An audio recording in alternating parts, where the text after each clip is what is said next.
ಇನ್ನು ಚಿತ್ರದುರ್ಗದಲ್ಲಿ very sad ಹಲವು ಕಡೆಗಳಲ್ಲಿ ಭೂಮಿಯನ್ನು ಅಗಿಬೇಕಾದ್ರೆ ಅಸ್ಥಿಪಂಜರಗಳು ಸಿಕ್ಕಿರುವಂಥದ್ದಿದೆ. ಇಲ್ಲ ಕೆಲವು ಕಡೆಗಳಲ್ಲಿ ಮನೆಗಳಲ್ಲಿ ಕೊಳೆತ ಸ್ಥಿತಿಯಲ್ಲಿ ಸಿಕ್ಕಿರೋದಿದೆ. ಆದರೆ ಪಾಳು ಬಿದ್ದ ಮನೆಯಲ್ಲಿ 5 ಅಸ್ಥಿಪಂಜರ ಪತ್ತೆಯಾಗಿರುವಂಥ ಪ್ರಕರಣವೊಂದು ನಡೆದಿದೆ. ಈಗ ಮೃತ ಪ್ರೇಮಕ್ಕ ಸಹೋದರಿ ಲಲಿತಾ ಸ್ಥಳಕ್ಕೆ ಭೇಟಿಯನ್ನು ಕೊಟ್ಟಿದ್ದಾರೆ. 8 ವರ್ಷದಿಂದ ಅವರು ಸಂಪರ್ಕದಲ್ಲಿ ಇಲ್ಲ ಅಂತ ಹೇಳ್ತಾ ಇದ್ದಾರೆ. 8 ವರ್ಷಗಳಿಂದ ಫೋನ್ ಮಾಡ್ತಾ ಇದ್ದೆ, ಸಿಗ್ತಾ ಇರಲಿಲ್ಲ. ಫೋನ್ ಮಾಡ್ತಿದ್ರ 8 ವರ್ಷದಿಂದ, ಎಲ್ಲಿದ್ದಾರೆ ಹೋಗಿ ಭೇಟಿನೂ ಆಗಿರ್ಲಿಲ್ವಾ? ಓಕೆ, ಎಲ್ಲೋ ಅನಾಥಾಶ್ರಮಕ್ಕೆ ಸೇರಬಹುದು ಅಂತ ಸುಮ್ಮನಾದೆ. ತಂಗಿ ಈ ರೀತಿಯಾಗಿ ಹೇಳ್ತಿರೋದ ಸಹೋದರಿ. ಓಕೆ, ನನ್ನ ತಂಗಿ ಯಾರದ್ದೂ ಮದುವೆ ಮಾಡಲಿಲ್ಲ, ನನ್ನ ತಂಗಿ ಮಾಡಿದ ತಪ್ಪಿಗೆ ಯಾರಿಗೂ ಕೂಡ ಮದುವೆ ಆಗಿಲ್ಲ ಅಂತ ಪಬ್ಲಿಕ್ ಟಿವಿಗೆ ಮೃತ ಪ್ರೇಮಕ್ಕ ಸಹೋದರಿ ಲಲಿತಾ ಈ ಹೇಳಿಕೆಯನ್ನ ಕೊಟ್ಟಿದ್ದಾರೆ.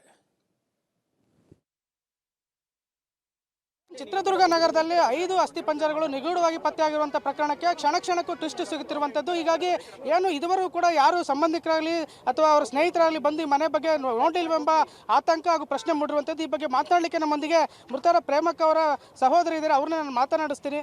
ಅಮ್ಮ, ಇವರು ನಿಮ್ಮ ಸಂಪರ್ಕ ಸಿಕ್ಕಿ ಎಷ್ಟು ವರ್ಷ ಆಯ್ತಮ್ಮ? 8 ವರ್ಷ ಆಯ್ತು. ಯಾಕೆ ಇವಾಗ ಇದುವರೆಗೂ ಕೂಡ ನಿಮ್ಮೊಂದಿಗೆ ಯಾವುದೇ ರೀತಿ ಒಂದು ಏನು ಸಮಾರಂಭ ಆಗಲಿ ಅಥವಾ ಮದುವೆ ಕಾರ್ಯಕ್ರಮಗಳಾಗಲಿ ಯಾವುದಕ್ಕೂ ಭಾಗಿಯಾಗಲಿಲ್ವಾ? ಮಕ್ಕಳ ಮದಿಗೆ ಬಂದಿದ್ರು, 3 ಹೆಣ್ಮಕ್ಳ ಮದಿಗೂ ಬಂದರು. ನಮ್ಮ ಮಾವ ಬರ್ತಿದ್ಲು, ನನ್ನ ತಂಗಿ ಮಗಳು ಎಲ್ಲರೂ ಬಂದು ಮಾಡಿದ್ದಾರೆ. ಇತ್ತಿತ್ಲಾಗ ಅವರು ಫೋನ್ ಎತ್ತಲಿಲ್ಲ. ನಾನು 8 ವರ್ಷದಿಂದ ಮನೆಗೆ ಬರ್ತಿದ್ದೆ, ಸಾಯಂಕಾಲ 6 ಗಂಟೆಗೆ ಬರ್ತಿದ್ದೆ, ತಿರುಗಿ ಬೆಳಿಗ್ಗೆ 6 ಗಂಟೆಗೆ ಹೋಗ್ತಿದ್ದೆ.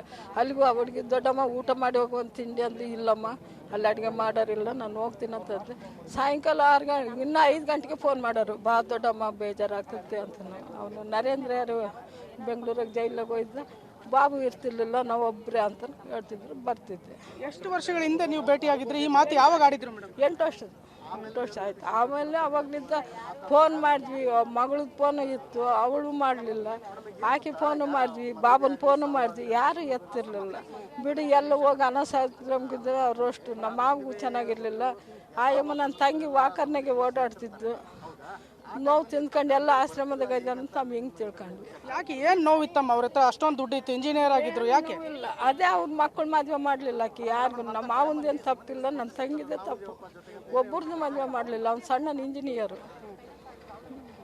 ಆಕೆ ಮದುವೆ ಮಾಡಲಿಲ್ಲ. ನಮ್ಮ ಹುಡುಗರು ಹೋದ್ರೆ, ನಾನು ಹೋದ್ರೆ ಅಳೋನು ನಮ್ಮ ಮಾವ, ನೋಡು ಲಲಿತಮ್ಮನ ಮಕ್ಕಳೆಲ್ಲರೂ ಮದುವೆ ಆಗಿ ಮೊಮ್ಮಕ್ಕಳಾದ್ರು, ನೀನು ಒಪ್ಕೊಂಡ್ಲಿಲ್ಲ ಅಂತ. ಅಲ್ಲಿಗೂ ಬಾಬುಗೆ ಮದುವೆ ಮಾಡ್ಬೇಕಂತ ಇದ್ವಿ. ಆಕೆ ಎಲ್ಲಿ ನಮ್ಮ ಅಕ್ಕ ಕೆಡಿಸ್ತಾಳ ಅಂತ ನಾವಾಗಲಿದ್ದರು ಅಷ್ಟು ಇದಾಗ್ಬಿಟ್ರು. ಅವ್ರದ್ದು ಆಸ್ತಿ ಏನಾದ್ರು ಇದೆಯಮ್ಮ? ದೊಡ್ಡಸಿದ್ದನಹಳ್ಳಿ ಅವರು ಸಂಬಂಧ ಐತೆ, ಅವ್ನು ಮಾರಿದ್ದಾನೆ. ಆದ್ರೆ ಶೆಟ್ಟಿ ಎಲ್ಲ ದುಡ್ಡು ಕಟ್ಟಿಲ್ಲ. ಅವನ ಹೆಸರಿಗೆ ಪಾಣಿ ಬರ್ತದೆ. ಹ್ಞೂ ಬಾಬು ಹೆಸ್ರಿಗೆ ಬರ್ತದೆ ಪಾಣಿ. ಕೃಷ್ಣ ರೆಡ್ಡಿ ಅಂತ ಪಾಣಿ ಅವನ ಹೆಸರಿಗೆ ಬರ್ತದೆ. ಅವನೇನು ಪೂರ್ತಿ ದುಡ್ಡು ಕಟ್ಟಿಲ್ಲ ಶೆಟ್ಟಿ. ಐತೆ. ಈ ವಿಷಯ ಯಾವತ್ತು ತಿಳಿತಮ್ಮ ನಿಮಗೆ? ಏನು ಹೇಳ್ತೀರಾ? ತಿಳಿತಂತೆ ಮೊದಲಿದ್ದ ಇಲ್ಲವ ಐತೆ ಅದು. ಅವ್ರ ಹೆಸರು ಬಂದಿಲ್ಲ, ಪಾಣಿಯನ್ನು ಬರ್ತೈತೆ. ಇವಾಗ ತಗೊಂಡ್ರು ಬರ್ತೈತೆ ಅವನ ಹೆಸರು ಪಾಣಿ. ಅಲ್ಲ, ಈ ಒಂದು ಸಾವನ್ನಪ್ಪಿದ್ರನ್ನ ಮಾಹಿತಿ ನಿಮ್ಗೆ ಯಾವತ್ತು ತಿಳಿತು? ಏನಾಯ್ತು? ಹೆಂಗೆ ಗೊತ್ತಾಯ್ತು? ರಾತ್ರಿ ಹೇಳಿದ್ರು ಹುಡುಗರು ಫೋನ್ ಮಾಡಿ, ಹಿಂಗಾಗೈತೆ ಚಿಕ್ಕಮ್ಮ ಅಂತನು. ನಾನು ಬೆಳಿಗ್ಗೆ ನೋಡೋಣಪ್ಪ, ಇವಾಗ ನಮ್ಮನ್ನ ಯಾರು ಕರ್ಕೊಂಡು ಹೋಗೋರು ಬೇಡ ಅಂದ್ವಿ. ಬೆಳಿಗ್ಗೆ ನಮ್ಮ ಅಣ್ಣ ತಮ್ಮಳೆಲ್ಲ ಬಂದರು, ಹೋಗೋಣ ಬಾ ಅಂದರು. ನಾನು ನೀನು ಹೋಗು, ನನಗೆ ಯಾಕೋ ಬೇಜಾರಾಗ್ತೈತೆ ಅಂದೆ. ನಮ್ಮ ಮನೆಯವ್ರು ಬಂದರು, ತಿರ್ಗಾ ಬಾರಜ್ಜಿ ನೀನು ಬರ್ಬೇಕಂತಂದ್ರು, ಕರ್ಕೊಂಡು ಬಂದರು. ಬೆಳಿಗ್ಗೆ ಎಲ್ಲ ಹಾಗೆ ಅಣ್ಣ ತಮ್ಮ ಕರ್ಕೊಂಡು ಬಂದರು. ಒಟ್ಟಾರೆ ಏನು ಚಿತ್ರದುರ್ಗ ನಗರದಲ್ಲಿ ನಿಗೂಢವಾಗಿ 5 ಅಸ್ಥಿಪಂಜರಗಳು ಪತ್ತೆಯಾಗಿವೆ. ಈ ಘಟನೆಗೆ ಸಂಬಂಧಪಟ್ಟಂತೆ ಏನು ಮೃತ ಪ್ರೇಮಕ್ಕನವರ ಸಹೋದರಿ ಲಲಿತಾ ಅವರ ಮಾತು. ಕ್ಯಾಮ್ರಾಮನ್ ಅರ್ಜುನ್ ಜೊತೆ ಸಿದ್ದರಾಜು, ಪಬ್ಲಿಕ್ ಟಿವಿ, ಚಿತ್ರದುರ್ಗ.